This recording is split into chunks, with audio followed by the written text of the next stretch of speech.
el día de la resurrección, por supuesto, la Navidad y el día de hoy, ¿verdad? El día de la resurrección son los días, digamos, más importantes en el calendario de la iglesia, el calendario eclesiástico, como se le dice. Así que, obviamente, para nosotros y para los cristianos de todo el mundo, hoy es un día festivo muy importante. Estamos celebrando la resurrección de nuestro Señor Jesucristo. ¿Por qué es tan importante la resurrección de nuestro Señor Jesucristo? Queridos, porque no habría iglesia, no habría fe, no habría experiencia cristiana sin la resurrección. En otras palabras, si usted saca la resurrección del temario bíblico, de lo que la Biblia enseña, si usted saca la resurrección, pues se quedó con todo. Lo que nos queda es como pelar una banana, ¿verdad? Imagínese, usted pela una banana, bótelo de adentro y se quede con la cáscara. Ya eso no tiene ninguna utilidad.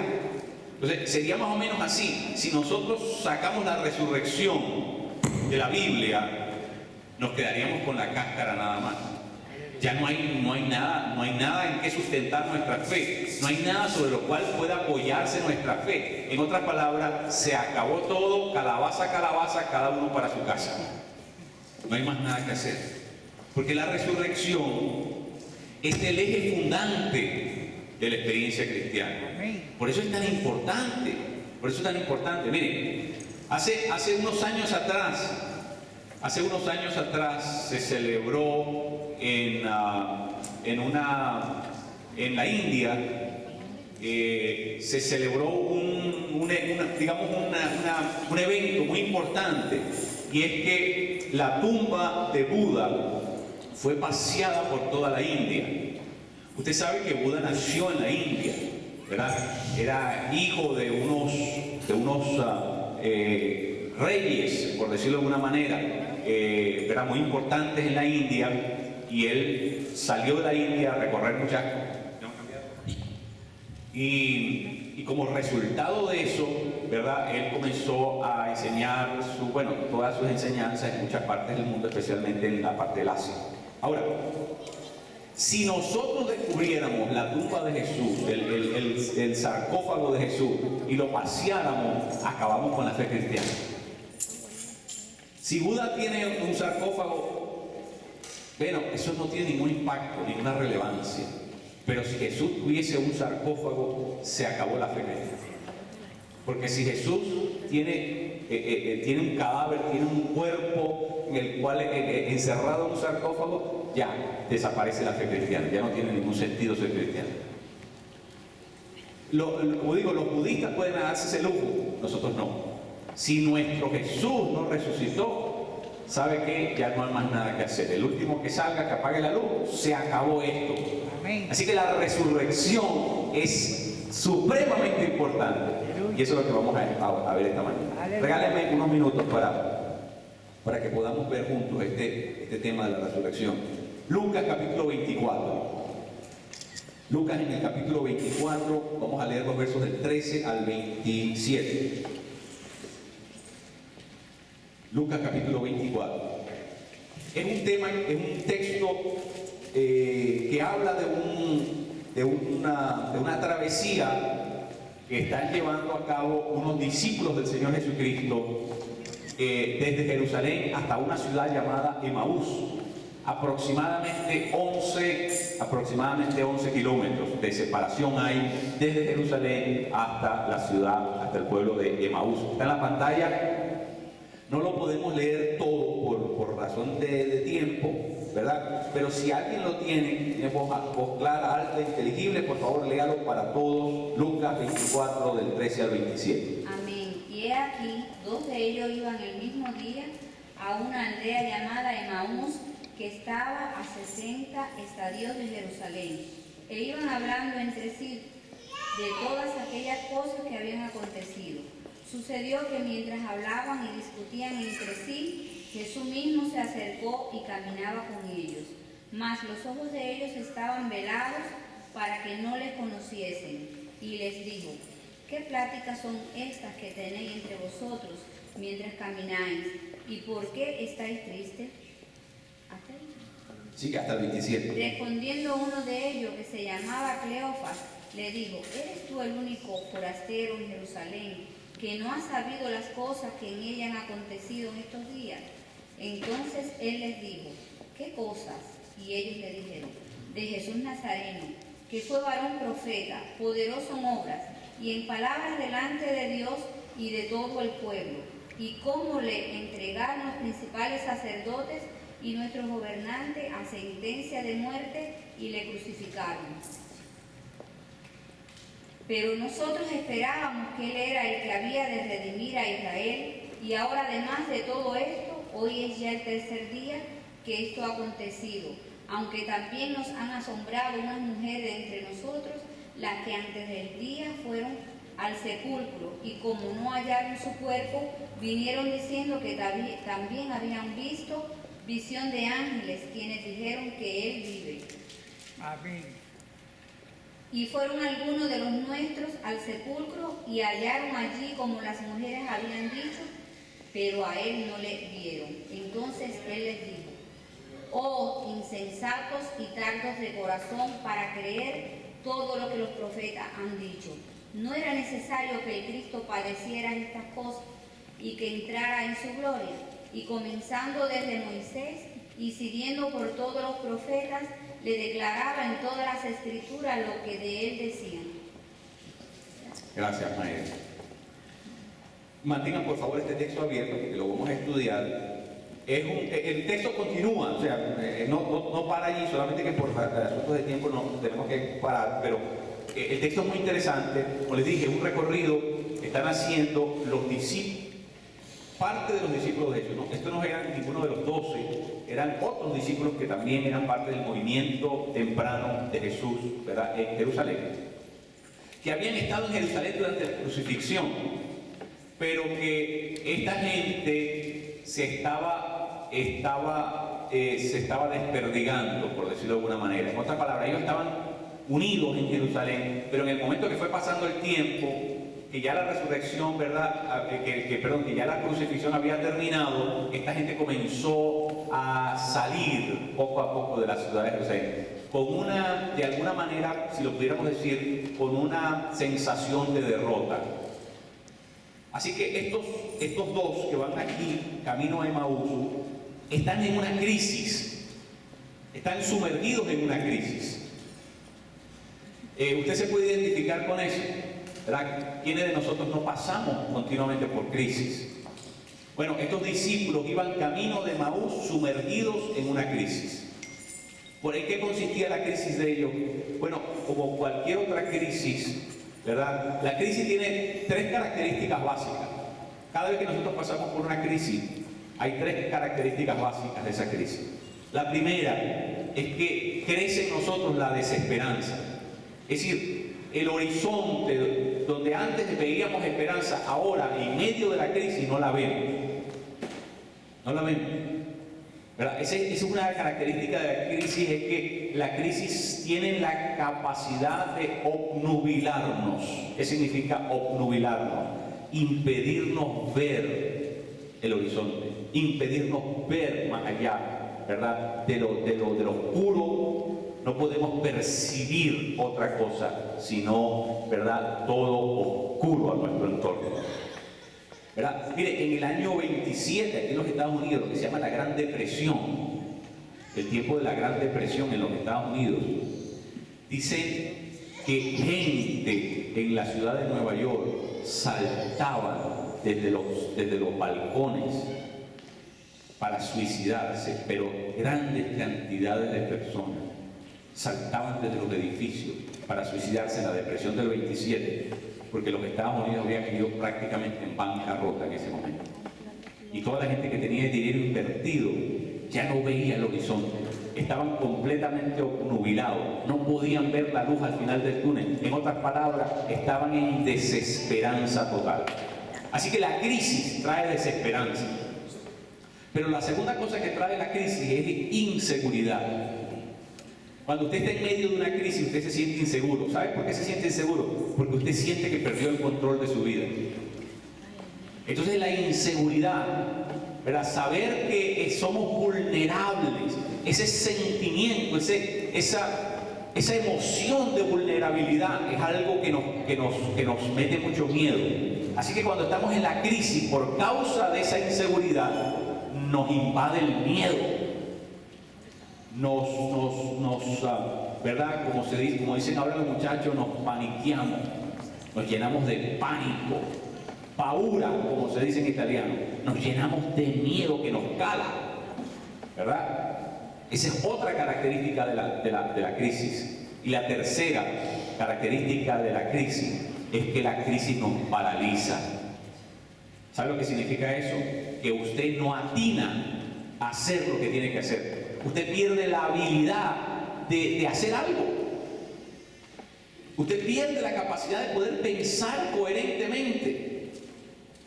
Usted, en otras palabras, no puede apuntar, no puede enfocar en donde está la solución.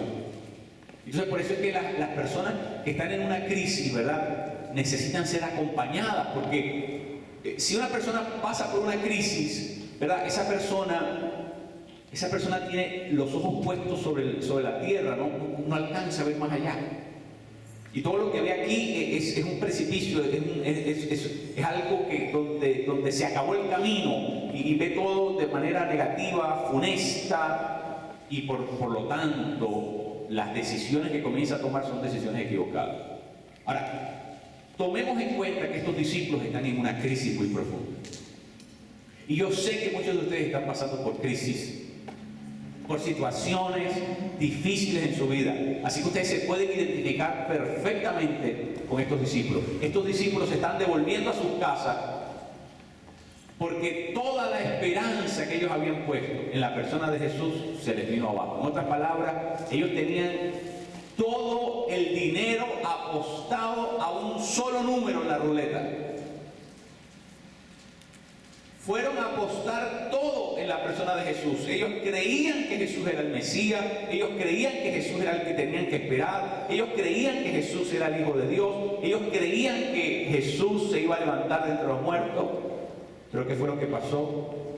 La muerte silenció completamente la vida de Jesús, y entonces aquellos comenzaron a decir: miren, señores, aquí ya no hay más nada que hacer. Cada quien para su casa. Y estos discípulos, los dos que vivían en Emaús, dijeron: vámonos, y aquí no hay más nada que hacer, vámonos. Y comenzaron a caminar hacia Emaús. Pero fíjense qué cosa interesante. En medio de esa crisis, de esa herida abierta que llevaban esos discípulos, Jesús se les aparece en el camino. Cuando alguien está en crisis hay que acompañarlo, y eso es precisamente lo que hace Jesús. Eso es lo que se llama el ministerio de acompañamiento. Cuando tú veas uno de tus hermanos pasar por una crisis, acompáñalo, camina esa crisis con esa persona. ¿Sabe por qué, mi querido? Porque mientras la persona está sumergida en esa crisis, le va a costar poner las cosas en orden en su vida. Le va a costar ver dónde está la salida. Le va a costar conseguir la puerta de la salida. La crisis se convierte en un laberinto donde no consigues llegar al lugar correcto. Entonces, ¿qué es lo que hace Jesús en medio de la crisis de estos discípulos? Los acompaña. Pero cuando los acompaña, Jesús se hace uno con ellos. Interesante, ¿no? Jesús se hace uno con ellos porque Jesús se pasa, ¿verdad?, como si fuera también un caminante hacia Emaús, y comienza, ¿verdad?, a permitirle que estos discípulos hablen. Usted sabe que hay que dejar que la gente hable porque la gente necesita drenar, ¿verdad? La gente necesita hacer lo que se llama una catarsis, lo que se llama sacar todo lo que tiene adentro, ¿no? Ventilarlo, porque es como el agua que se represa. Si usted no dice lo que siente, si esa emoción usted no la externa, no la exterioriza, ¿qué pasa? Se le pone como el agua que se detiene, el agua que no corre, se comienza a descomponer, se comienza a dañar y comienza a oler mal. Bueno, nosotros tenemos que permitirnos hablar, contar nuestras cosas, decir lo que nos está pasando, Miren qué interesante. Jesús se hace uno con ellos, los acompaña en medio de la crisis, pero la otra cosa que Jesús hace es que los pone a hablar.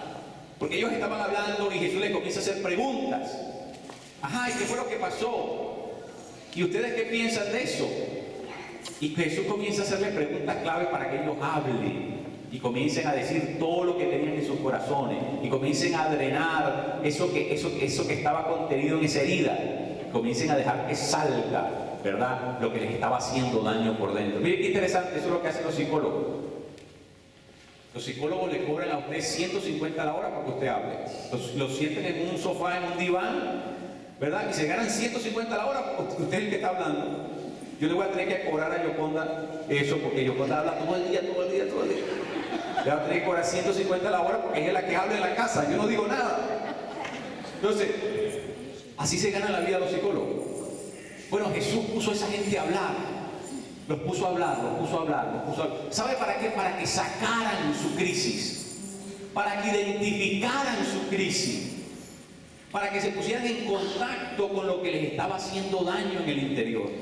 Y cuando ellos comenzaron a hablar, miren, lo que pasaba es que nosotros esperábamos que ese Jesús de Nazaret iba a ser el Mesías, que esperábamos que, ¿verdad? Pero ¿qué pasó? Que miren, ya es el tercer día y no ha pasado nada. Comenzaron a externar la crisis, comenzaron a echar para afuera lo que les estaba oprimiendo el pecho, lo que les estaba haciendo daño, lo que los estaba deprimiendo. ¿Usted sabe qué cosa es una depresión técnicamente en el mundo de la psicología? Una depresión es un sentimiento frustrado, un deseo frustrado.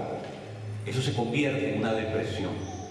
Bueno, ese es el estado de que ellos estaban. Estaban en un estado de depresión.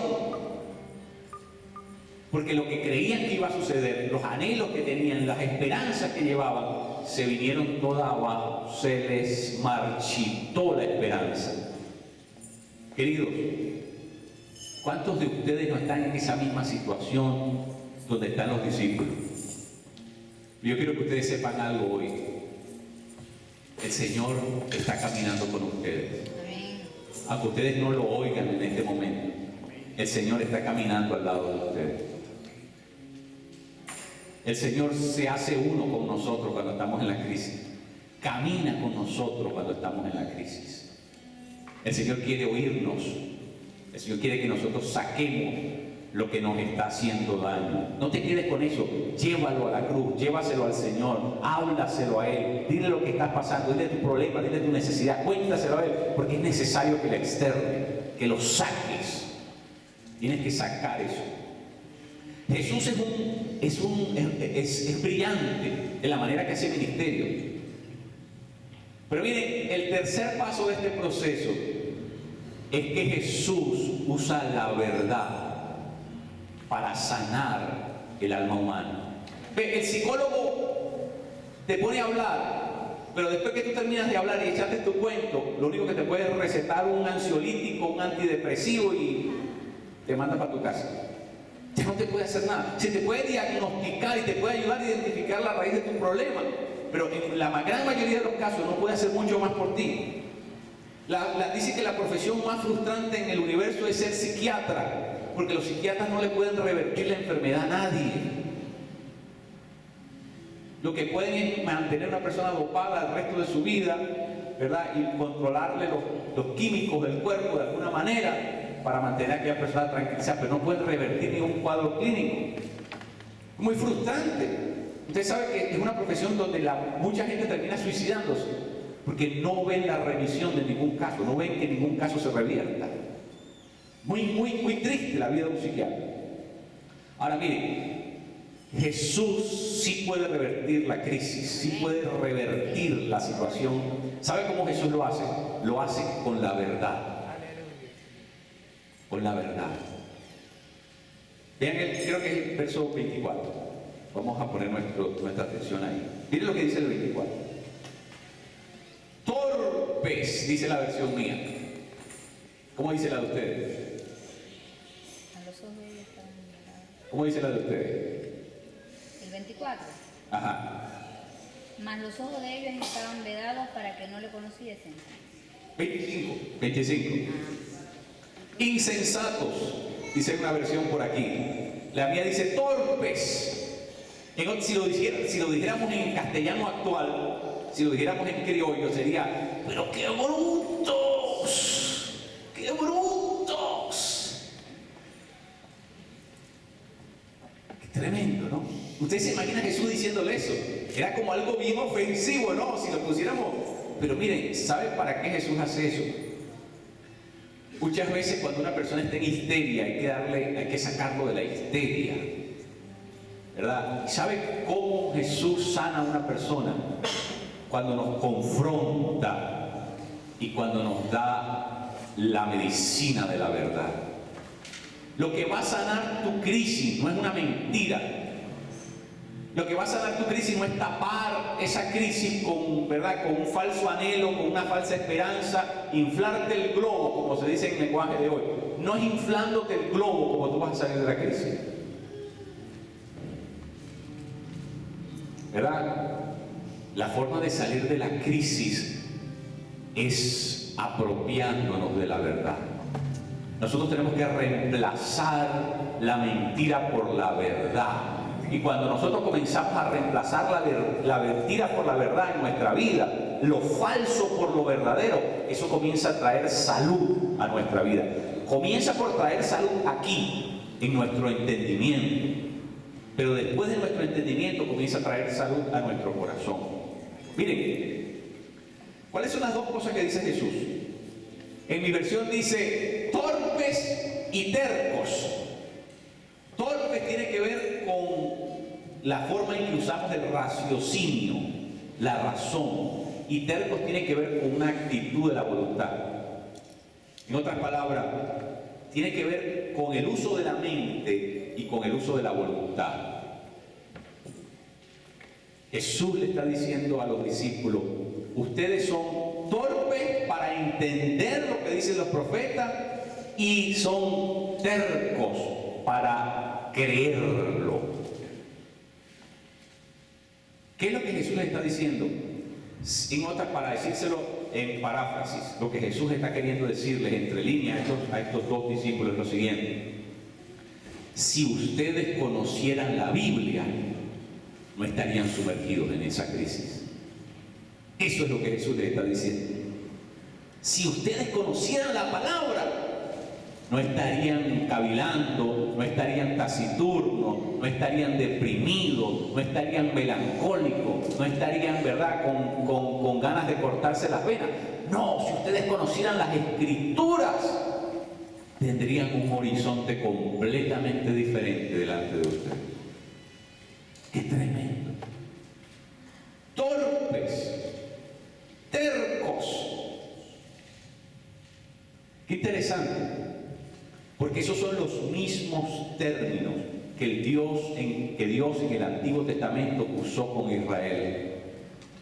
Porque Dios le dio las leyes al pueblo de Israel y Israel se apartaba de Dios y Dios tenía que decirles, pero ustedes son un pueblo duro de cerviz, ustedes son tercos. ¿En qué consiste la terquedad? Y querido, la terquedad consiste en querer hacer las cosas a nuestra manera. Ese es el terco. El terco es el que sabe que eso no va a dar resultado, que no le dio resultado 20 veces anteriores y va todavía con su cara bien lavada a hacer exactamente lo mismo. Pero si no te dio resultado 20 veces, ¿cómo vas a volver a hacerlo? No seas terco. Si nosotros conociéramos las Escrituras. ¿Qué fue lo que le dije yo el domingo, el viernes, cuando estábamos aquí en la actividad del viernes? Yo les dije a ustedes algo que necesito repetírselo solo.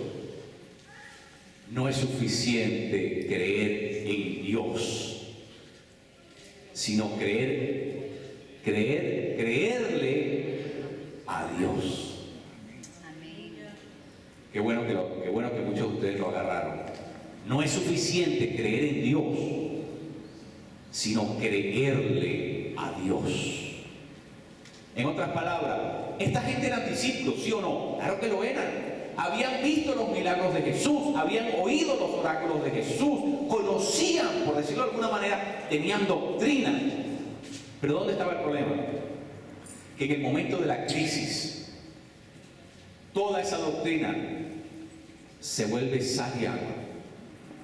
Si tú no haces actos de fe, si tú no te abrazas, si tú no haces que ese conocimiento se convierta en algo personal para tu vida, te ahogas en medio de la crisis. Con toda tu doctrina, te ahogas en medio de la crisis, porque esa doctrina tiene que hacer algo que tú te lo apropias, que tienes que creerlo. Por eso no es creer en Dios solamente, es creerle a Dios, es tomar esa palabra y decir, esa palabra es para mí, esa palabra tiene que ver conmigo, esa palabra tiene que tener un efecto sobre mi vida. Y tú comienzas, ¿verdad?, a vivir la vida, ya no en función de una emoción, de un vértigo, sino que comienzas a dar pasos de fe. Y la fe es como un músculo que se desarrolla.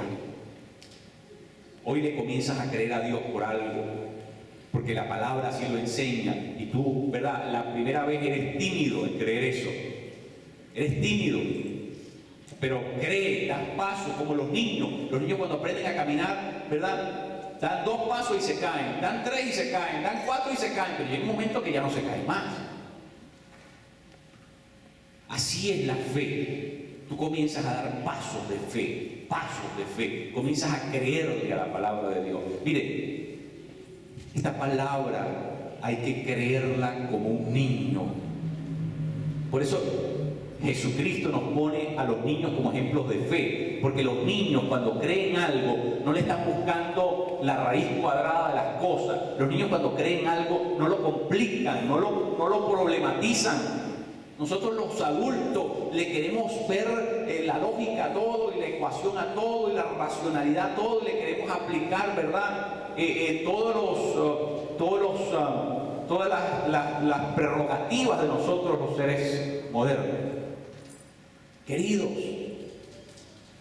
si la palabra te dice que algo es verdad, va a ser verdad hoy y va a ser verdad en 1000 años más adelante. Nunca va a dejar de ser verdad, porque lo que la palabra de Dios contiene es definitivo y absoluto. ¿En qué consistía la crisis de estos? Mira, Jesús está llevándolos a ellos, los está acorralando, les está diciendo: si ustedes supieran las Escrituras, no estarían sumergidos en ese problema. Si ustedes pusieran cuidado a los profetas, ¿es que acaso los profetas no dijeron que el Mesías tenía que sufrir para después ser glorificado? Lo que le está diciendo. En otras palabras, si ustedes hubiesen leído las Escrituras, ustedes tendrían que saber que el Cristo tenía que sufrir, tenía que padecer, tenía que morir en la cruz para poder levantarse, para poder resucitar después y ser glorificado.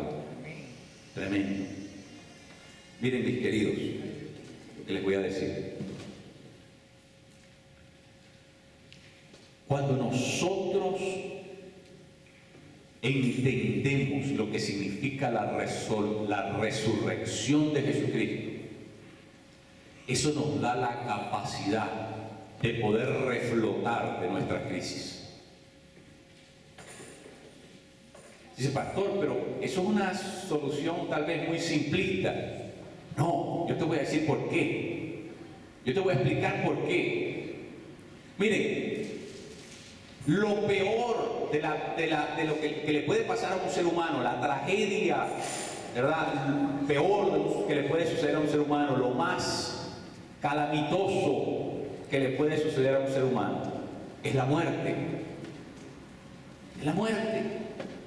Todo lo otro se puede paliar de alguna manera, todo lo otro se puede buscar una alternativa, pero la muerte no, la muerte es absolutamente final, total, y ya no hay otro capítulo después de la muerte.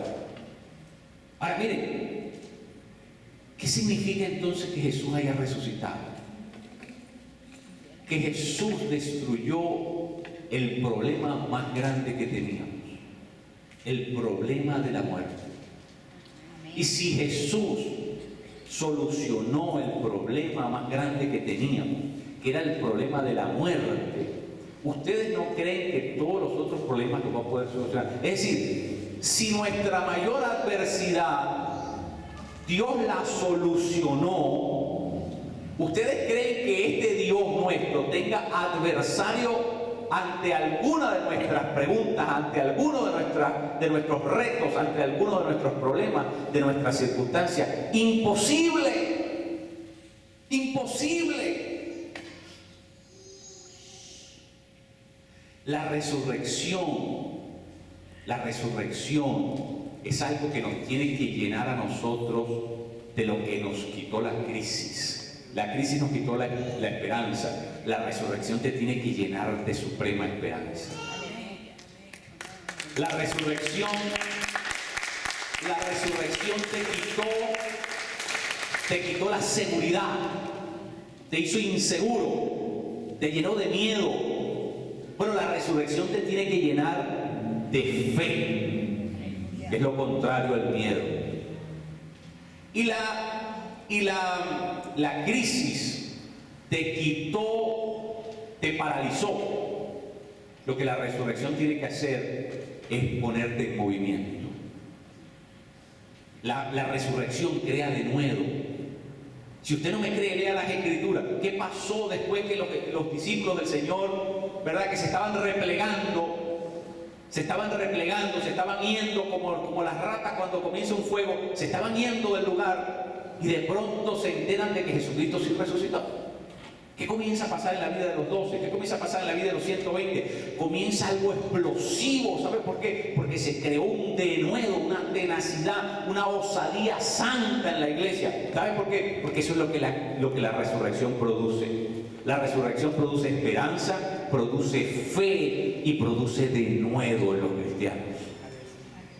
Así que, cuando tú estés sumergido en la crisis, cuando tú estés pasando por esos momentos que todos los tenemos, mis queridos, no estamos exentos. Por muy cristianos que seamos, no estamos exentos. Todos pasamos por momentos de crisis. Mire lo que le pasó al pastor allá en Fort Lauderdale. No, el otro, el pastor, se le murió la esposa, María Gracia. Segadores de vida. Es un hombre de Dios, ungido de pie a cabeza, un varón santo de Dios, un hombre que estaba haciendo cruzadas de sanidad en todo el mundo y no pudieron sanar a la esposa, que tenía escasamente 40 años. Eso es una cosa que te golpea, que tú estás haciendo cruzadas de sanidad por todo el mundo y tú no puedas ver a tu esposa salir de una enfermedad. Que tú traigas a Cash Luna, que tú traigas a muchísima gente que ora por los enfermos y no puedan sanar a tu esposa. Y tú ver a tu esposa morirse todos los días.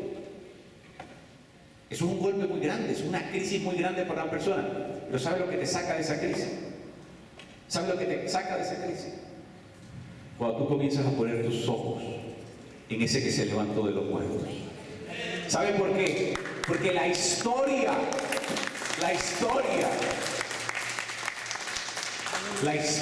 se escribe con la mano de Dios, no con la mano de Satanás. Es Él quien tiene control absoluto sobre la historia. Aunque haya muchas cosas que no las entendemos, aunque haya muchas circunstancias que nosotros no las entendemos. Hay gente que me hace preguntas y dice, no sé.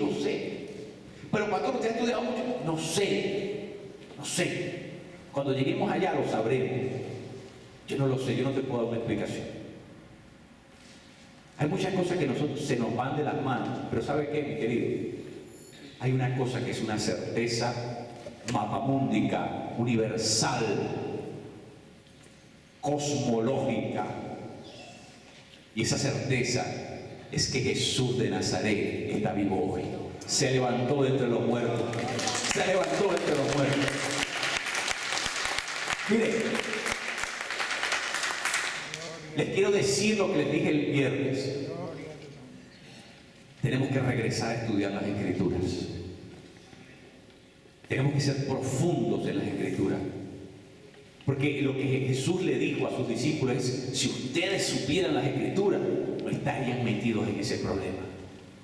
La próxima vez que tú pases por una crisis, prepárate con las Escrituras, conoce al Dios de las Escrituras, conoce la naturaleza de ese Señor, empápate bien de cuál es el deseo de Dios para tu vida. O sea, mire, yo he descubierto una cosa, mi querido, en estos años de vida cristiana.